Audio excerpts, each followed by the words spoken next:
una gran emoción, un gran placer, un gran honor también, la convocatoria de Luján. Esta convocatoria hablar de almas, de ADN, de talismanes, de magias, de objetos, de deseos, tantas cosas que el libro tiene. La primera reflexión, primero que tiene que ver con años de conocernos con Luján, y de ella haber sido una damnificada, digamos, en el posgrado, y igual sobrevivió, y lo que no te mata te fortalece, así que Luján siguió adelante con garbo y vigor. Pero bueno, leyendo el libro y disfrutándolo, aparte de descubrir aquellas cuestiones que tienen que ver con lo que se transitó juntos, tanto como docente como estudiante, en lo que fue la maestría o la carrera de especialización, descubrí también gustos comunes y obsesiones comunes, lo cual no me sorprendió tanto y me dio mucho placer. La primera cosa, un hermoso título, ¿no? Yo creo que Borges dijo una vez que el título era el género literario más breve y el más eficaz, ¿no? De hecho, la mitad de su obra son títulos de textos que no existen o que él jamás escribió. Y el alma de los objetos me parece que tiene que ver con una leve inversión con los objetos del alma. Yo creo que para aquellos que nos educamos en el diseño, que lo practicamos, que lo investigamos, que lo teorizamos, que lo queremos, que lo pensamos, el diseño es un objeto del alma, ¿no? Y es un objeto, como se dice en la investigación de estudio, es un objeto también talismánico, es un fetiche, tiene que ver con ciertas obsesiones y ciertos placeres que nos acompañan desde hace muchos años. Mi idea va a pasar brevemente por algunos puntos que jalonan y que organizan los capítulos del libro de Luján, con algunos comentarios personales. Digo que el título me gusta porque pienso que un título es la tapa de un texto, y en ese sentido la tapa es el rostro de un escrito, y la tapa de Juan Pablo creo que también abre una poética, y me parece extraordinario que a pesar del vínculo familiar lo haya hecho. Todos sabemos que trabajo y familia no siempre son la mejor combinación, pero salió bien. Primer capítulo, mito y rito, que es algo que recorre casi todo el texto de Luján.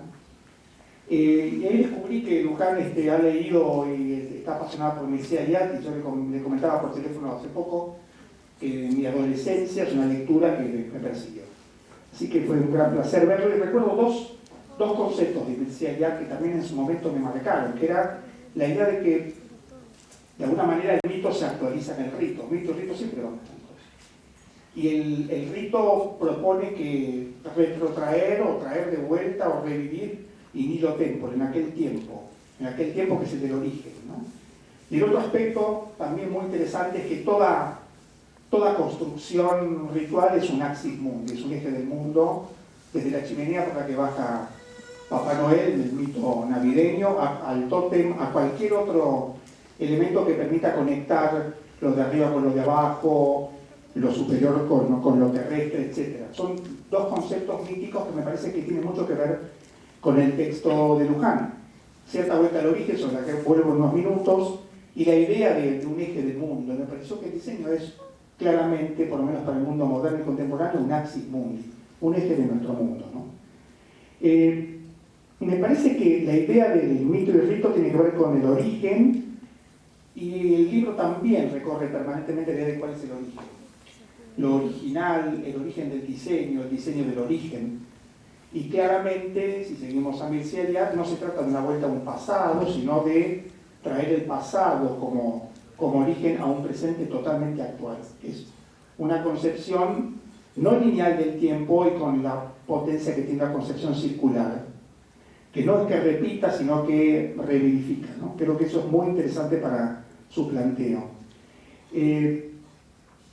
Me parece que el término maná, que ella retoma con mucho vigor, que tiene una carga mágica y una carga, digamos así, primitiva, en el mejor sentido del término, no el peor, o sea, básica, elemental, primaria, pulsional, es un término interesante, ¿no? Quizás porque el término aura, por ejemplo, es un término que ha sido desgastado por las propias reflexiones sobre el aura, ¿no? El aura se ha desauritizado, no sé si es así, en participio, por tanto hablar sobre ello. Me parece que maná retrae una cosa más salvaje, más ancestral y más irracional, que creo que es realmente una dimensión interesante. Después hay al principio, a la mitad y al final, donde recapitula una reflexión sobre las relaciones entre artesanía y diseño, ¿no?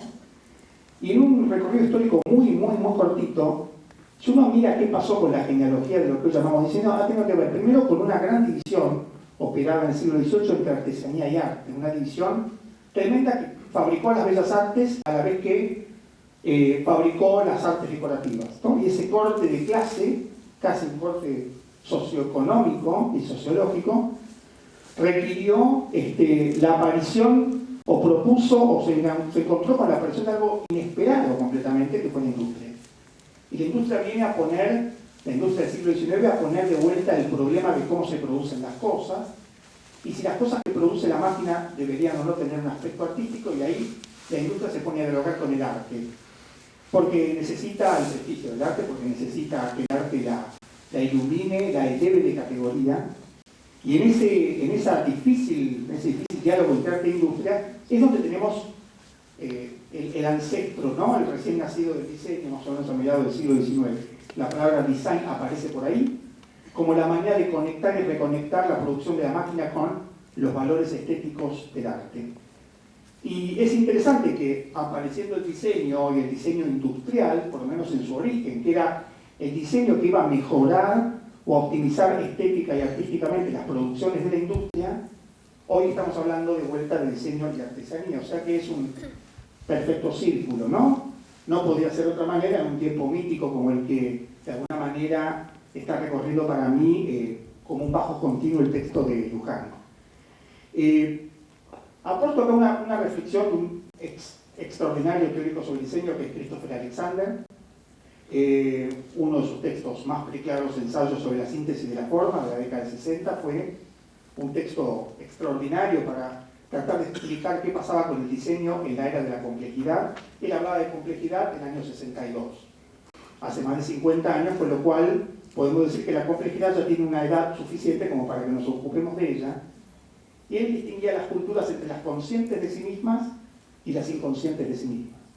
La nuestra claramente es una cultura hiperconsciente de sí misma, que sabe por qué hace lo que hace, que elige producir para reproducir, que tiene academias, universidades y discursos para enseñar a diseñar, y que produce una enorme cantidad de basura, lo cual le hacía preguntarse a Alexander por qué aquellas culturas que él llamaba inconscientes de sí mismas producen objetos de tanta belleza.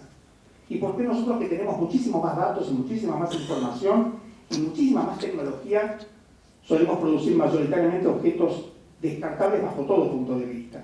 Y ahí aparece esa distinción que no voy a ponerla ahora, pero los invito a que recorran su texto.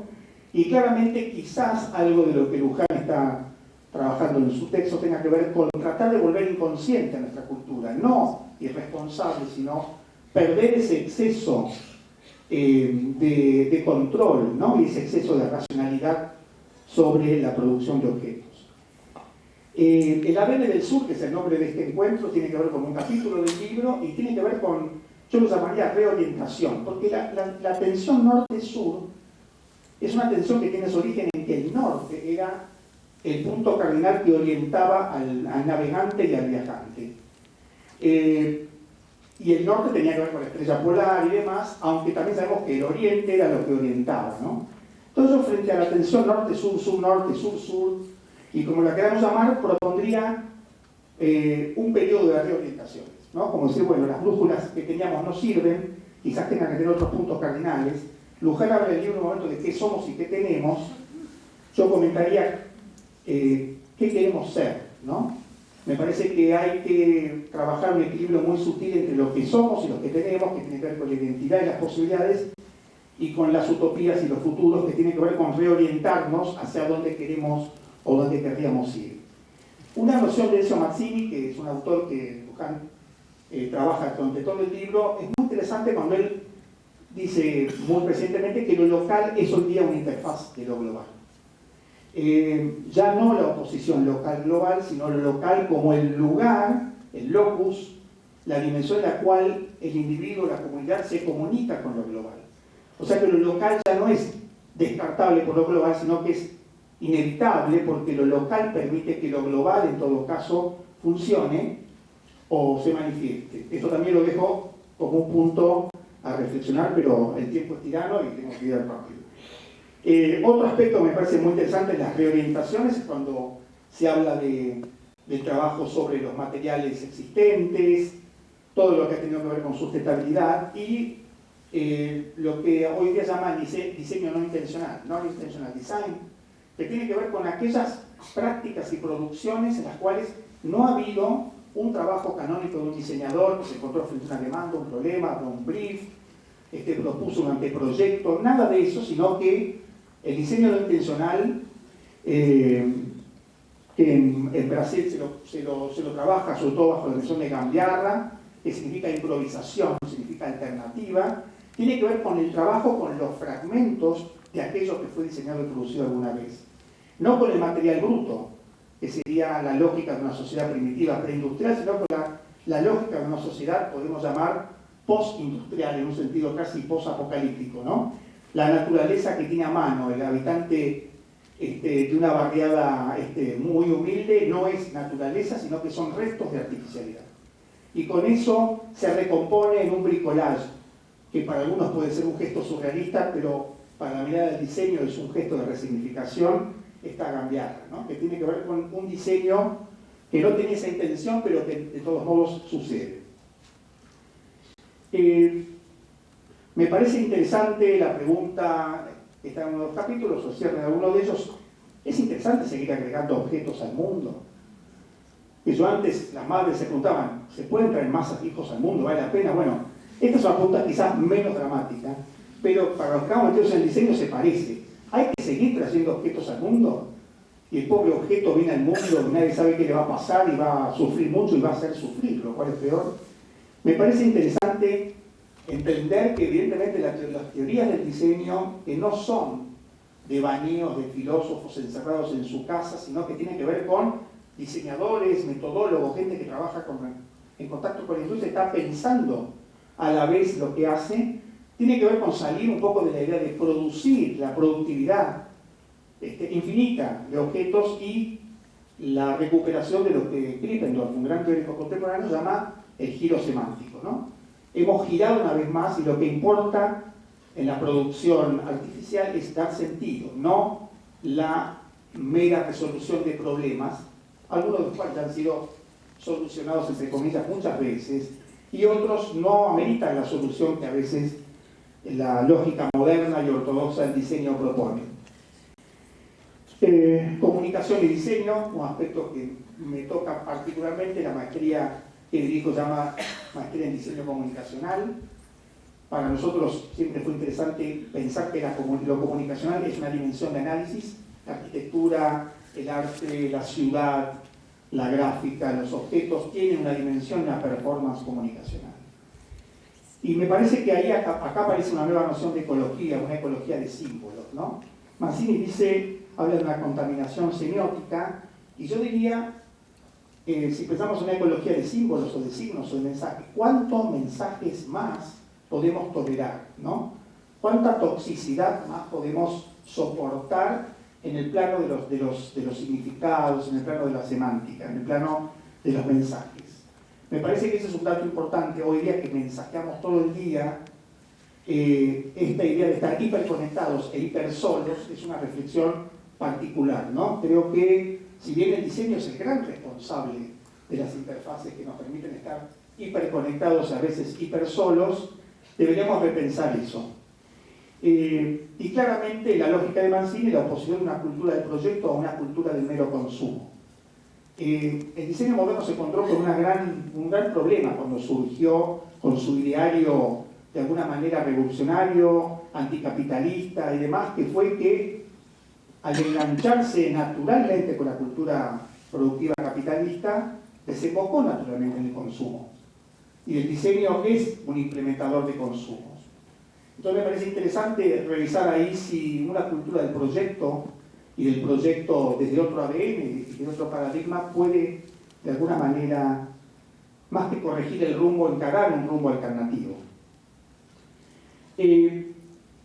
Me parece que la idea de formar e informar, que Luhmann retoma de Flusser, podría también volcarse la idea de analógico versus digital, pero ya no versus. la forma parece venir del mundo de la analogía y la información parece venir del mundo de lo digital, cuando todavía no era Silicon Valley, sino que eran cálculos, cuentas, números, cifras, ¿no? Yo creo que estamos en una etapa donde podemos reunir esos dos enemigos y pensar que la forma analógica y el cálculo digital se pueden amigar, y de hecho se están amigando, pero también vivencialmente. Tengo un minuto más para cerrar. Flusser habla en uno de sus textos que no cree que esta cultura sea inmaterial. Descree completamente la idea de que estamos transitando hacia la inmaterialidad, o sea, en 20 años más todos no vamos a tener cuerpo y nos comunicaremos con algún chip central, y no haría falta venir, por ejemplo, a presentar el libro de Luján, porque todos lo tendrían presentados en sus hipotálamos. Él dice que en realidad nuestra cultura es una cultura con ansias de materialización. La gran diferencia es que las culturas tradicionales, pre-revolución tecnológica digital, podían pensar la forma trabajosamente a partir de la materia, ¿sí? El carpintero a partir de la madera, el escultor a partir de la roca, etc. Nuestra cultura digital nos permite producir muchísimas, por no decir infinitas formas, que luego buscan materializarse. Está invertida esa ecuación, o sea que nuestra cultura en realidad tiene el problema de qué formas va a materializar y cuáles no. Quizás estamos frente a este exceso de materialización de cualquier forma que se nos ocurre, y ahí aparece esta noción otra vez de ecología. Una reflexión de un autor, artista al cual aprecio mucho, Anthony Muntadas, un gran artista contemporáneo que trabaja en intervenciones en espacios públicos. Él tiene una frase que usa casi permanentemente como una especie de lema o de ejaculatoria en todos sus proyectos, que es: atención, la percepción requiere participación. Que está invirtiendo el sentido común y dice, bueno, la participación requiere percepción. No. La percepción requiere participación. Si yo no participo o coparticipo de lo que está sucediendo, no percibo nada. Me parece que es un lema interesante para el desafío que el libro de Luján propone, ¿no? La participación como condición social y concreta, ¿sí?, de las posibilidades, ¿no? Percibir, notar, detectar, reconocer. Creo que esto también tiene que ver con un trabajo crítico del campo del diseño sobre sí mismo. Finalmente, el libro concluye la propuesta o en la reflexión sobre nuevos paradigmas. Yo diría, un paradigma no se reconoce como tal hasta que uno no salió de él, ¿no? Pasar del paradigma de la Tierra como centro del cosmos costó mucho. Al principio la gente pensaba que no podía ser, pero hoy día que sabemos que en realidad da lo mismo que la Tierra gira alrededor del Sol o el Sol alrededor de la Tierra, sabemos que da exactamente lo mismo, en realidad porque también pudimos salir del paradigma heliocéntrico, ¿no? Yo creo que con el paradigma de la modernidad capitalista hemos podido sacar la mente, pero todavía no el cuerpo. Y hablamos de nuevos paradigmas porque estamos asomándonos una allí afuera o una aquí afuera, que me parece que, al revés de lo que puede pasar con la Matrix, ¿no?, con el fuera de la Matrix, que es espantoso, pesadillesco, oscuro, sombrío, creo que hay una aquí afuera del paradigma que se vuelve luminoso, que se vuelve de apertura, ¿no? Y en ese sentido creo que el diseño nació como un abridor de paradigmas, nació como una puerta que abre a un lugar que no se conocía, nació como innovación. La innovación no es algo que va por un camino distinto al del diseño, el diseño condenado a reproducir consumo y la innovación en manos de algún visionario, sino que el diseño tiene en su ADN y en su carta de nacimiento, yo diría en su carta astral, no conozco el tema, pero podemos arriesgar, la idea de innovar, ¿no? Me parece que el diseño es lo porvenir, no solamente el porvenir, ¿no? Es aquello que todavía no tenemos, es la gesta y el gesto del origen, ¿no?, del original. Si es un arte, es el arte de lo nuevo. Y creo que en ese sentido el alma de los objetos vuelve a vivificarnos y ponernos, después de un recorrido casi enciclopédico que hace Luján, de autores y posiciones, nos da un baño de actualidad para sentarnos a reflexionar sobre qué significa el diseño y los productos de diseño para los diseñadores, pero sobre todo qué puede y qué podría significar para la sociedad, que creo que es la gran deuda pendiente del campo del diseño en su actuación social. Así que bueno, para mí eso es lo que Me ha gustado Enrique muchas otras cosas, pero no tenemos tiempo. Si querés, después lo charlamos con un vino. Así que gracias.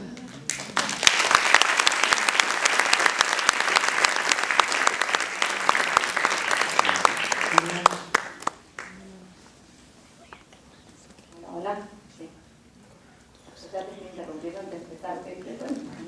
No, le quiero agradecer especialmente a Enrique porque ya Mariana estaba para hacerme sus preguntas como mi jefa en el periodismo que fue, y un poco le agradezco muchísimo a Enrique porque yo digo, ambos se tienen que hacer cargo de lo que engendraron, porque Mariana fue mi primera jefa periodística y Enrique fue el director de mi tesis, de mi posgrado, y el que me invitó a ir a la FADU UBA cuando mis hijos, que ahora tienen 18 años, eran bebés. Iba los viernes y mi padre, que está acá también sentado, me llamaba a ver si haría ir un día de tormenta, no te vas a acordar, y con la pata quebrada que tenía, íbamos los martes y los viernes hasta las 12 de la noche, y fue volver a encontrarme con los libros, investigar, así que para mí es muy especial que estén los dos porque tanto en mi oficio de periodista como de investigadora ambos son como padres fundamentales, así que muchísimas gracias y hermosísimas palabras.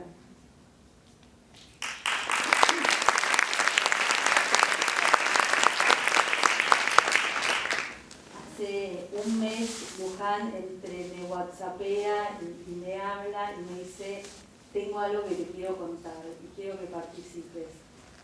Y bueno, y era hecho que quería que yo le presentara el libro. Y dije: mira, Luján, hablar del libro me va a ser muy difícil, para eso necesitas alguien académico.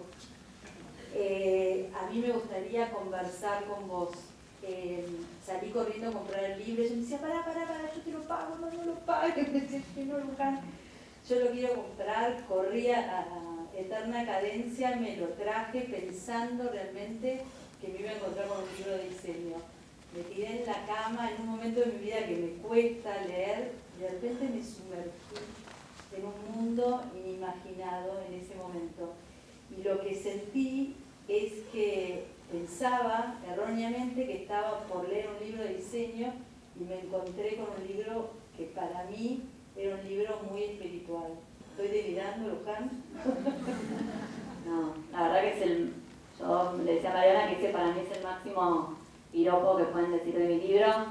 Yo siempre digo que creo fundamentalmente que uno nace con un don en esta vida, me obsesiona un poco este tema y yo elegí el periodismo por la primera acepción que tiene la palabra comunicar, que es poner en común.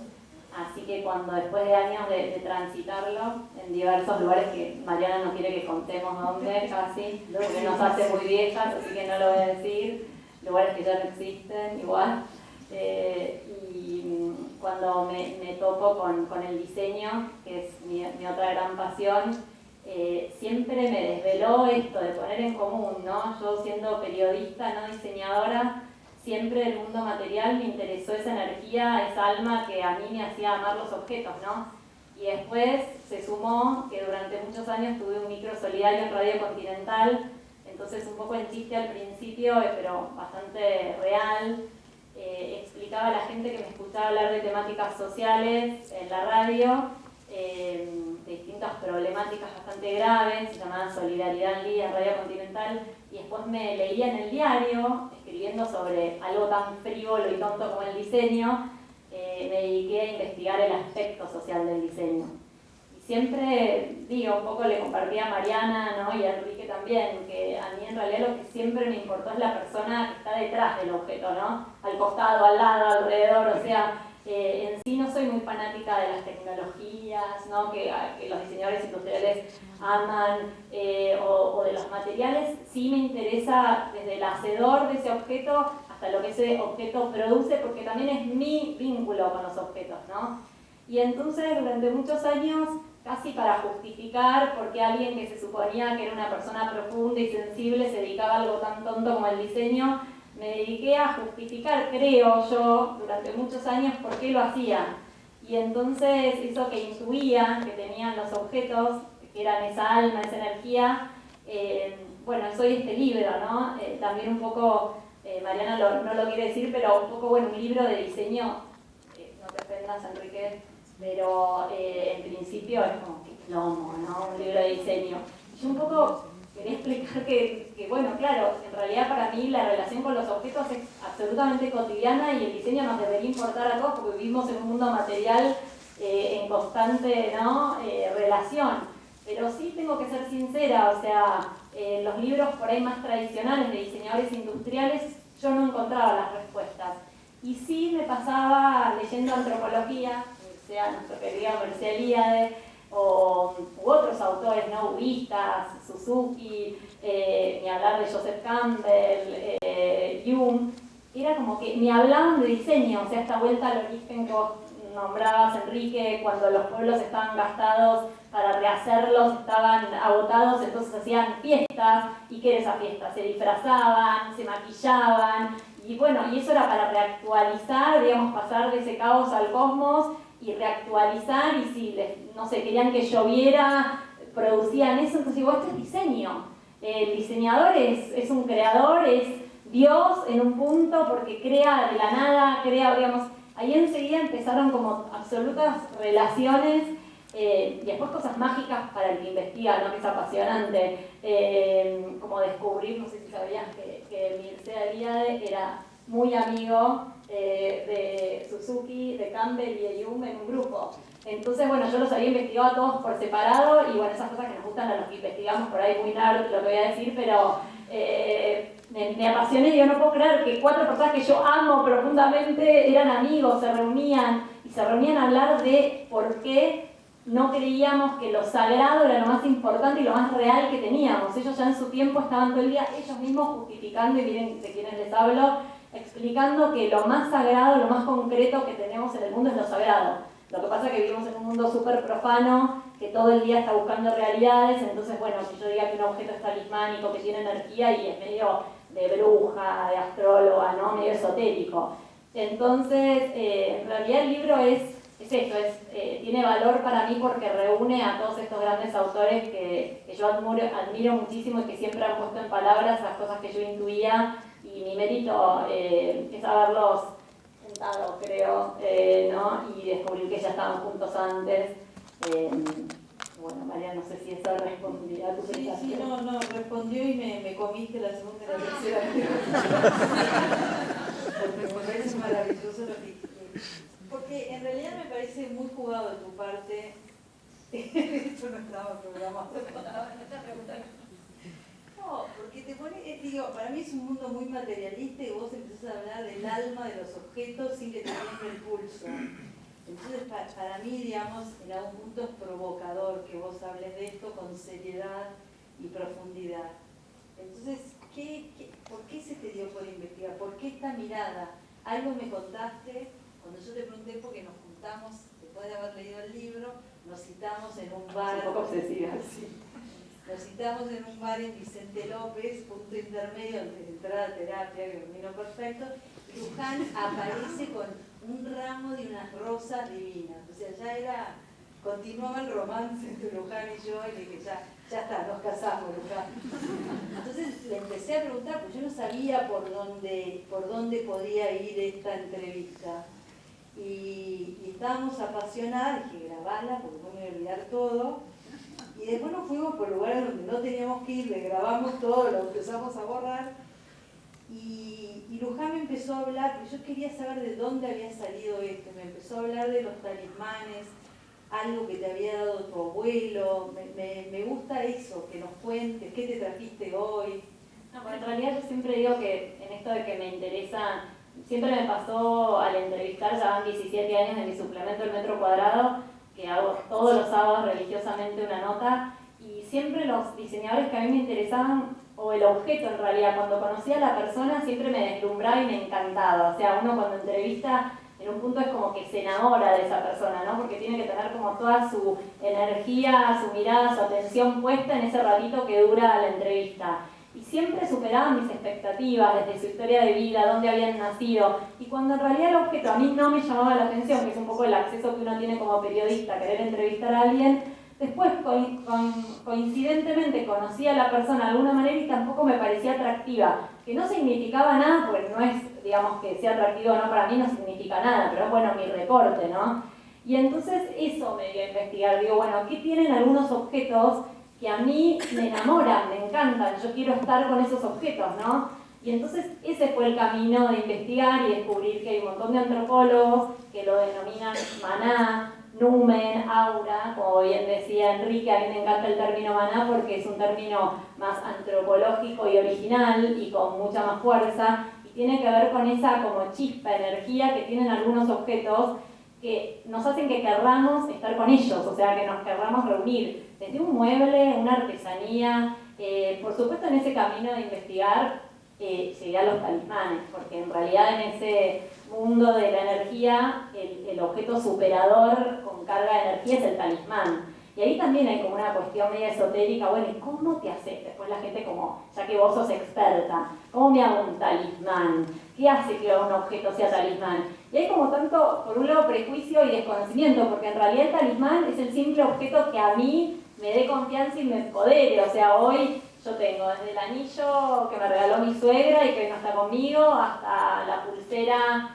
de una mamá postiza que yo tengo que se llama Delia Berú, una gran diseñadora, que muchos de acá conocen, que me la dio en un momento importante de mi vida, que la tengo acá, y ella, exiliada en San Pablo, se la regalaron unas amigas de ella en un momento muy difícil. Entonces cuando tengo cualquier tema que me da nervios o emoción, me la pongo y Delia está conmigo. Entonces eso hace algo que a nosotros nos dé confianza, nos empodere. Ese es el camino del talismán. Por supuesto los pueblos originarios, que un poco me encantó lo que dijiste, Enrique, porque tiene que ver con eso, ¿no? No ir al pasado, sino reactualizar ese pasado para que nos sirva en nuestro presente. Por eso a mí me fascinan los pueblos originarios en todo ese conocimiento. Bueno, ellos esto, cuando tenían que cargar de significado una fiesta y volver a reactualizar, hacían sus propios talismanes, pero para cargarlos de energía, de ese vigor. Y en realidad el valor del talismán, acá hay las tres amigas joyeras que vi, Fran, por ahí, es eso, ¿no? O sea, uno toda la energía puesta, porque los japoneses hablan del origami y de ese presente. ¿Qué regalo yo con un origami? Regalo mi tiempo dedicado a esa persona en ese momento. Entonces eso es el empoderamiento, eso es lo que recibe la persona. Por eso hay objetos que nos atraen más, o objetos que te dan poder, digamos. Un objeto heredado es talismánico, un objeto que te regaló alguien que te quiere es talismánico, un objeto que, no sé, el mismo caracol que recogiste en la playa en esas vacaciones que pasaste con la familia y que para vos es importante, bueno, en realidad es que reactualiza ese momento vivido que te hace feliz y te empodera. No hay tal cuestión esotérica, ¿no?, en los objetos. Y eso es lo que yo descubrí, y bueno, por ese camino llegué también a las muñecas como talismán, que para mí son fascinantes porque, bueno, en toda Latinoamérica las muñecas tienen valor de talismán. Yo es como que con cada uno de los temas que fui investigando, siempre los investigué, y como después me puse a meter manos a la obra y me interesa el diseño social, siempre después logré que alguna comunidad de artesanos lograra hacer con mi contenido, siempre digo yo, con mis investigaciones, un trabajo. Y ahí también, como son valores esenciales de la vida, enseguida, por ejemplo, cuando trabajé con artesanas de Jujuy, entendieron mejor que yo, ellas sabían mucho más que yo que las muñecas son talismanes y lo que hacen es transmitir la intuición de generación en generación y de madres a hijas. Entonces es como que cada tema que se abría, desde lo que tiene que ver con el alma de los objetos, era inmenso y mucho más interesante y apasionante para mí, ¿no?, que lo simple, ¿no?, que por ahí pensar en qué tendencia está de moda, ¿no?, que para mí es como la mala palabra para el diseño. No creo en la tendencia, no sé qué opina Enrique, sino en la esencia, ¿no? O sea, la tendencia, bueno, es ir pescando que hay por ahí. Me parece que un diseñador que diseñar desde las tripas, desde quién es, desde dónde vive, desde quiénes fueron sus papás, sus abuelos, me apasiona el diseño desde ese lugar, ¿no? Sí, bueno, justamente hablando del diseño y corriéndonos del foco del alma en la espiritualidad, le das con el hacha a las carreras de diseño industrial, me dio la impresión, como que forman diseñadores con una industria que no existe. En realidad, cuando yo empecé en periodismo, los suplementos, yo trabajo en Página 12, que es un diario que a mí me ha dado mucha libertad, nunca me ha dicho mi jefe en mi vida qué podía o no decir, y eso es muchísimo. Yo soy apolítica, en ese sentido, partidaria, y la verdad que siempre me han dejado ser, digamos, que son muy respetuosos de la gente que se especializa. Y por supuesto que mi mirada, claro, para un diario como Página era pertinente. A mí también siempre digo que me encanta entrevistar, se ha perdido mucho eso en el periodismo, es todo, te mando un mensajito, contestame estas preguntas por internet. Yo soy de la vieja escuela, yo hoy sigo entrevistando a la gente personalmente. Entonces obviamente que la mirada de Milán o Nueva York yo no la tenía estando en el sur del mundo. Entonces, por un lado fue una cuestión concreta de entrevistar gente que yo tenía cercana, y así también me fui dando cuenta que en realidad había como toda una educación de un paradigma que tenía que ver con la escuela de Ulm, con desarrollar diseñadores que iban a salir a una industria con grandes tecnologías y materiales que no existen en nuestro país. Entonces, desde el máximo sentido común, de vuelta, como no soy diseñadora, digo, bueno, pero esta gente va a salir a un lugar imposible, porque cuando quieran hacer la silla de plástico inyectada no van a poder. Entonces, veía muy obvio la relación, digamos, con los artesanos, o con poblaciones vulnerables, digamos. A mí, no teniendo el prejuicio, porque no soy, repito, diseñadora, sino que lo miraba como una observadora, si querés, participante. Entonces sí, después me puse a investigar y al día de hoy, con muchos años de trabajo, sí tengo una mirada absolutamente crítica. En su momento, sin dar nombres, por eso seguí esta carrera, el DICOM, que juntaba mis dos pasiones, pero en lo que tenía que ver con diseño industrial, mi trabajo en el suplemento era muy criticado. Ahora está de moda. Ahora el diseño y la artesanía son un binomio por el mundo globalizado, que yo siempre digo que pide a gritos identidad, es tendencia.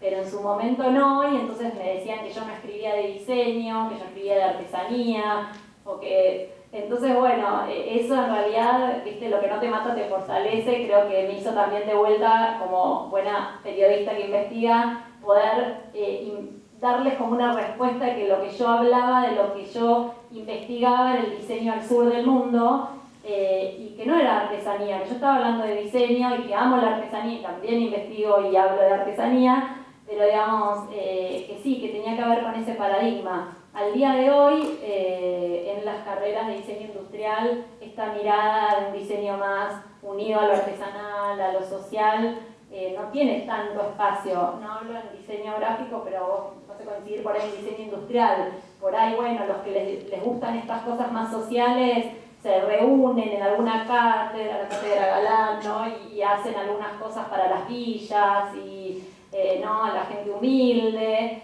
Y en realidad yo siempre explico que el diseño social no tiene que ver, digamos, el diseño es social, como el periodismo es social. O sea, no hay un periodismo escindido de las personas y el cuidado de los demás, y lo mismo con el diseño, ¿no?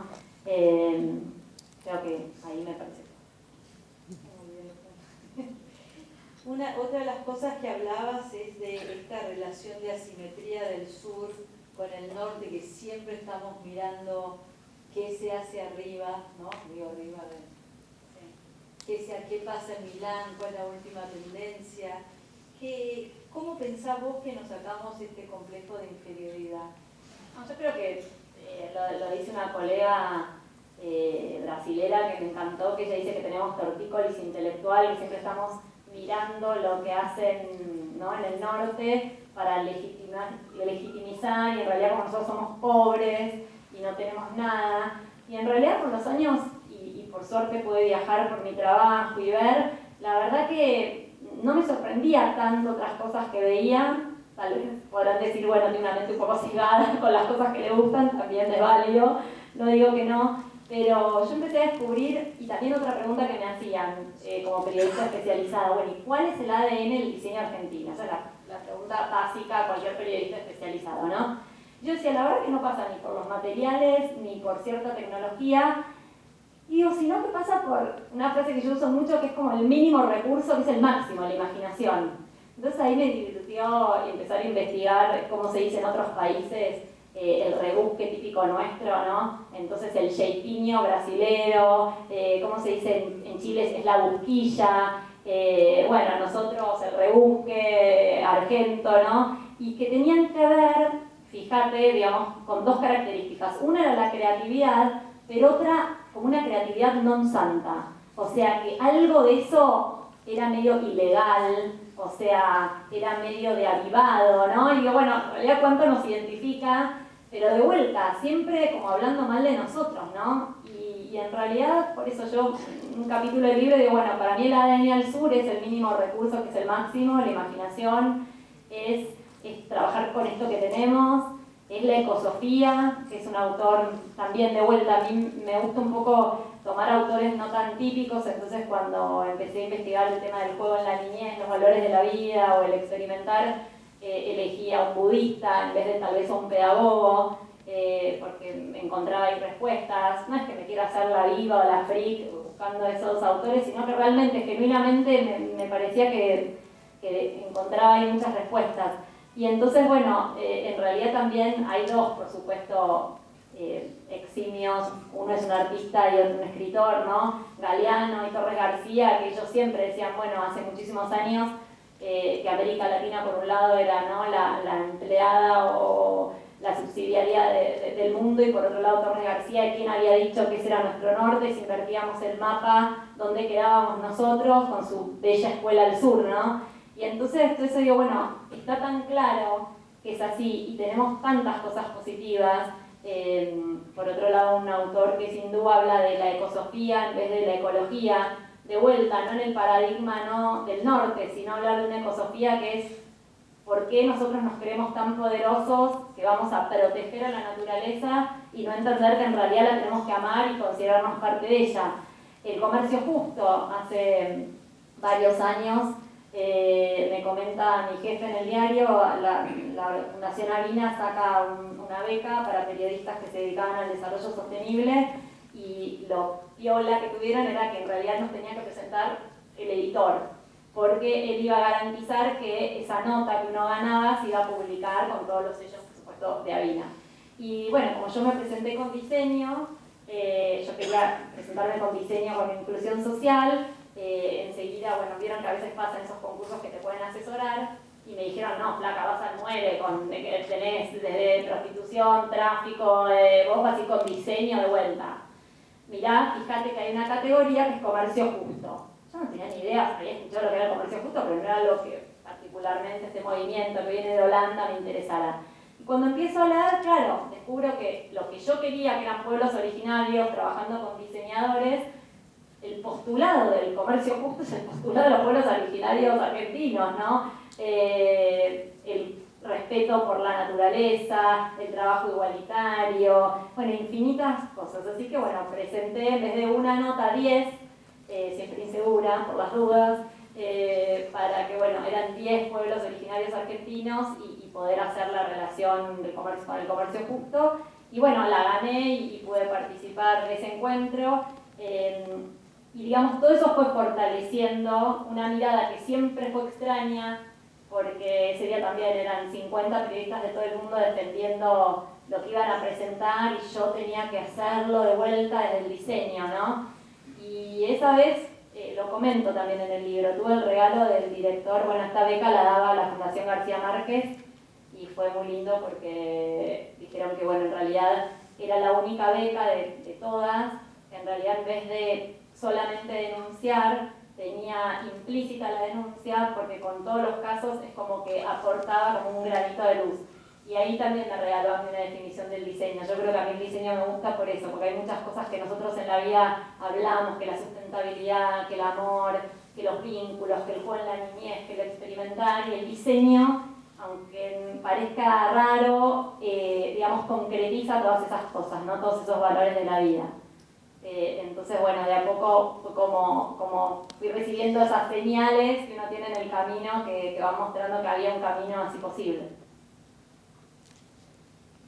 Una de las cosas que también me pareció como muy interesante es revalorizar el rol del artesano, que es esto que hablabas, pero también hablabas que de alguna manera se siente en una relación de inferioridad, o sea, vos planteas que en la unión del artesano y el diseñador se puede producir como está la semilla del futuro, pero es cierto que este artesano frente al diseñador formado académicamente en una carrera, en un centro, en las grandes ciudades, siente, me imagino yo, como en una situación de inferioridad.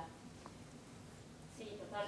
En realidad para mí el binomio, digamos, no sé si del futuro, de la actualidad para el diseño es el cruce entre diseño y artesanía.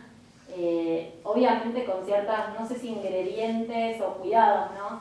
De eso hablo también en el libro, ¿no? Esto de interferir sin herir, digamos, parecen frases lindas pero son bien concretas, ¿no? De reconocer, conocer en realidad para reconocer. O sea, hay mucha, digamos, de vuelta se replica ese paradigma de la persona que porque estudió en una universidad es superior a una persona que trabaja con las manos. La realidad es que cuando un estudiante sale de la Facultad de Diseño Industrial no tiene la menor idea de cómo trabajar la madera, la cerámica, entonces realmente de la mano de un artesano puede aprender muchísimas cosas y es una lógica como súper concreta y un vínculo donde cada uno aporta lo que puede aportar, ¿no? Y el diseñador puede de alguna manera informarlo sobre lo que es una familia de objetos, cómo entrar en un mercado, entonces yo siempre digo, ganan los dos, pero bueno, siempre que ambos se suelten los prejuicios y quieran como dialogar, ¿no? en esa situación de pares. A mí me apasiona y es como el escenario que más me gusta y que más me atrae, ¿no? La relación entre diseñadores y artesanos. Pero, ¿cómo pensás que se puede hacer para que no sea una relación de asimetría? ¿Cómo ves? En realidad yo siempre digo que es como que hay tal vez un 10% de lo que uno entiende como diseño y 90% de empatía, ¿no? Que es eso también me lo enseñaron, me acuerdo en la primera clase de la universidad, vieron que uno todo, creo que una de las máximas enseñanzas que me dio el libro es que uno todo lo que tenía ahí adentro lo va plasmando, ¿no? En la primera clase de comunicación me acuerdo que me explicaron lo que era la empatía y el profesor puso las dos manos así y dijo que empatía era tratar de juntar en los máximos lugares estas dos manos, ¿no? Es ver lo que tenemos en común en vez de lo que tenemos diferente. Entonces, en realidad en el diálogo artesanía o diseñador artesano es ver en qué tienen en común, qué puede aportar cada uno, libre como de prejuicios, y ahí siempre se dan unos vínculos sumamente interesantes. Y también un poco le tomo un término a unos colegas brasileños que me encanta, que se llama piracema, que es un término indígena, que habla de volver al origen para transpirar temporaneidad, ¿no? Es cuando los peces tienen que desovar, vuelven, digamos, al lugar de su origen, para de ahí volver y crear, ¿no? Y dar vida. Entonces creo que para nosotros es súper necesario el sur, ir al origen de cada una de las personas y nuestro como colectivo para crear, ¿no? Los diseñadores, por lo menos que a mí me atrapan, son los que trabajan desde este lugar. Ahora me interesa todo el proceso del libro, porque para mí sos la pasión caminando. Y desde el género periodístico siempre lo que uno escribe es cortito, de 100 caracteres, 1000 palabras. Ah, vos me hiciste así, acelerada. Yo era un agua de pozo total. No le creo. Contame cómo... Ya tenés la nota, ya tenés la nota. Me van al frente así, no lo puedo. Después lo Era peleamos. re tranquila, re zen. Bueno, contame cómo fue el proceso, porque te dijeron ya, tenés 3 meses. Para mí fue mágico y ahí y incendiar a una persona que está ahí sentada, Emilce Paz, que es mi editora. No sé si vieron la película Genius, ella es mi Genius, la relación de un editor con su escritor. Como buena persona que escribe todo el tiempo, yo nunca tenía tiempo para hacer mi libro y entonces los últimos años me empezaron a encargar prólogos de colegas de otros países. Y particularmente un colega chileno me dice, ay, ¿puedes creer que todo el mundo me felicita por el prólogo? Mi libro es una porquería y lo único que les gusta es el prólogo, es un personaje, Juan Pablo. Entonces ya empezó como a picar, digo, no puede ser, pero bueno, vieron que en nuestro país todo es difícil, todo es imposible. ¿A quién le iba a gustar un libro de diseño que en realidad no es de diseño, es de los objetos? O sea, ya como que me era imposible abordarlo, y como uno lo que es de uno le cuesta más, hasta que otra querida amiga, también editora, me dijo, Lu, eso ya te está pesando, parece esas viejas que antes de empezar se están quejando de que no pudieron publicarle el libro, y en realidad nadie no te dijo que no le interesaba tu libro. Y entonces, bueno, me recomendó mandarle un mail y ella me dice, bueno, ¿cuál sería tu sueño? Que la verdad que esto me gusta contarlo porque es esperanzador para mí en este país que las cosas cuestan tanto. Dijo, ¿cuál es la editorial que vos o sea, mira, yo digo Paidós, o sea, toda mi vida leí todos los libros de antropología que yo leo, García Campín, no sé, todas las personas que admiro, sociología, filosofía, son de Paidós, así soy como una groupie. Entonces, bueno, vamos, te doy el contacto, el mail de la editora, a lo cual le escribo ya como pensando que, bueno, no le va a interesar. Entonces le propongo Mi Norte es el Sur, que era este paradigma, el sur del mundo, y Saractungi, y iban y venían los mails, hasta que en un momento le digo, mira, Emilce, te agradezco muchísimo, pero si no te interesa, yo como editora también de un suplemento, a veces hay temas que yo me dedico al diseño, si es gastronomía no lo puedo hacer, así que sin compromiso, si no te importa, quedemos así. A lo cual, gracias a Dios, me dijo, Luján, ¿puedes venir a tomar un café? Y ahí fue mágico, siempre digo, porque yo siempre soñé, los que nos gusta escribir, estamos un poco horrorizados, mi hermana Florencia, que también es editora, siempre se horroriza con esto que digo yo, de que ahora cualquiera escribe un libro y que los libros ya a veces han perdido el sentido que tienen, entonces para alguien que escribe un libro es un libro. Entonces, cuando fui a la reunión, Emilce me empezó a preguntar qué hacía, por qué, y cuando terminó de hablar me dijo, Luján, ese es tu libro. Todo lo que no me contaste en los mails es tu libro, y lo que me propusiste es el último capítulo, que es el Paradigma al Sur. Así que, bueno, yo digo que un libro se hace realmente con el editor. Por lo menos yo, mi sueño era tener una editora que estuviera ahí como latigueando y sacando lo mejor de mí, y la verdad que sacarme el disfraz de periodista, digamos, y ponerme el de escritora, el de autora, ¿no? Que es bien distinto.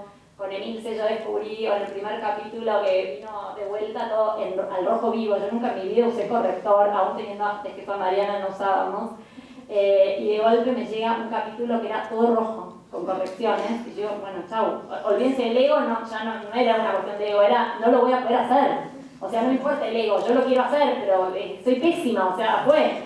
Y entonces después de ese primer capítulo donde, bueno, entendí que las periodistas somos como muy seductoras a la hora de escribir, decimos mucho en poco espacio, usamos muchos calificativos, ¿no? Entonces muchos adjetivos, entonces un poco entendí enseguida con Emilce por dónde iba el ser autora y no periodista, y después fue fluyendo el trabajo, y la verdad que mi libro realmente se lo debo a ella, porque si no hubiera sido el último capítulo, y fue todo fantástico. Ella no quería estar acá arriba porque es muy tímida, pero es lo que uno espera de un editor. A mí se me cumplió el sueño en ese aspecto de tener a alguien con el quien dialogar, alguien que te corrija. Una cosa que yo le pedí a ella es que mi manera de escribir periodísticamente, yo siento que es muy fácil, muy amena, y no quería perder eso. Y mucha gente, creo vos también me lo dijiste, Enrique, que el libro es profundo pero ameno. Y a mí me pasa eso un poco, no me gusta separar, quiero ser siempre como accesible, poner en común, y creo que eso no lo perdió. Y después, que al final, ya estábamos, últimos capítulos, me dejó sola obviamente, solo me estuvo ahí el primero, y al final me embalé tanto como suele pasar, me dijo, ¿puedo poner unas palabras finales? Entonces me dice, sí, no sé si te acordaste, me dice. Y entonces ya estábamos al final, porque no conté eso, que lo más importante, que ella me dijo que no me iba a hacer esperar mucho, y yo me fui tan feliz de la reunión que yo iba saltando por la calle y no me importaba, ya lo iba a pagar yo el libro. O sea, de hecho averigüé cuánto salía a hacer un libro, porque me fui tan feliz. Y bueno, y un día antes de mi cumpleaños me escribió que tenía la felicidad que íbamos a empezar a trabajar juntas, esa era la buena noticia, y la mala que la tenía que hacer en 3 meses. Pero era julio y lo tenía que entregar el 1 de noviembre. Así que ahí enloquecí a mis amigas que están por acá, mi familia, tuve la contención de muchas personas, porque hago muchas cosas y era, me voy a otro lugar porque todo el mundo me está molestando y no puedo escribir. Y bueno, se logró, porque la verdad que eran muchos años de investigación que en realidad tenía que sentar como a plasmar, ¿no? Esto que vos decís, cómo pude parar, y bueno, era parar. Y cuando fue el final, digo, bueno, puedo decir unas palabras así finales, porque me había obsesionado tanto en los primeros capítulos con explicar qué es el diseño y por qué es importante, y por qué una cuchara, un avión pasando por instrumental quirúrgico es diseño, y las definiciones y los talismanes y todo, que bueno, la verdad que no me quedó en ningún lugar que es para mí el diseño. O sea, sin importarme lo que digan ahora todos los autores que cité. Y entonces, bueno, me dice sí, por supuesto. Entonces ahí escribí que para mí diseño es emoción, que yo lo entiendo, esa es para mí la definición del diseño personal, es algo que me conmueve, amo las artesanías que tengo, los talismanes, me emociona cuando hay soluciones de diseño para la salud o para cuestiones de sustentabilidad. Digamos, para mí el diseño es pura emoción, a tu frase de que soy apasionada, y fue hermoso porque cuando se lo mandé me lo devolvió y me dijo, me emocioné, no hay ninguna corrección, está precioso, así que creo que me convirtió en autora. Y solamente, como siempre le digo, de su palabra, que es una persona tan respetada, me emociona sentirlo así. Así que, y después, bueno, la tapa hecha por Juan Pablo Cambarile, que no es menor, que es mi hermano, que no sé, está por ahí escondido. Mi hermano es tapista, es editor de libros, entonces yo, imagínense que el sueño de mi vida era que mi hermano, al que amo con toda mi alma, hiciera mi libro.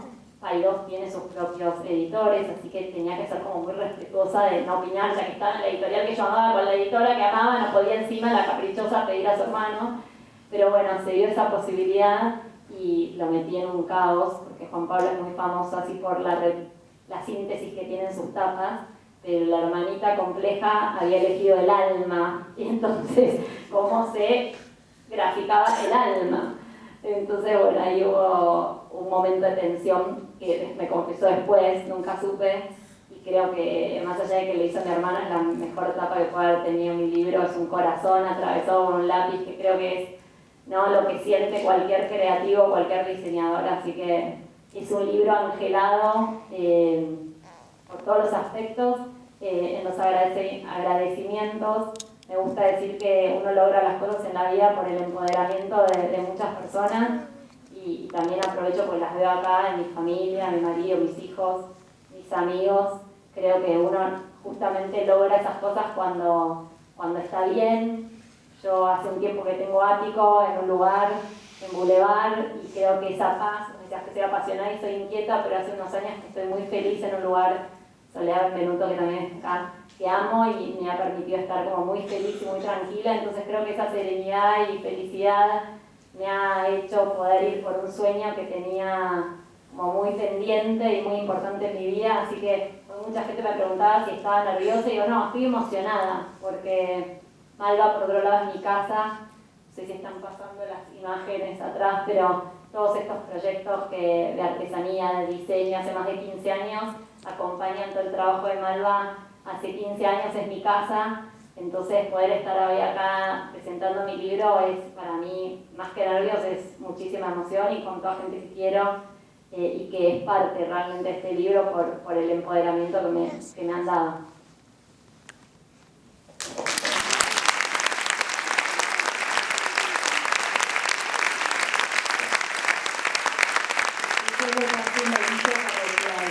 Hemos ido sobrevolando como pequeñas pinceladas del libro de Luján, pero afuera hay un kiosquito que venden los libros y que sería genial que Luján pudiera firmarlos. Ha venido gente con el libro especialmente para que se lo firme. Y la verdad es que el libro es de una riqueza y te coloca en un lugar donde uno no está acostumbrado a estar. O sea, muchas gracias, Luján.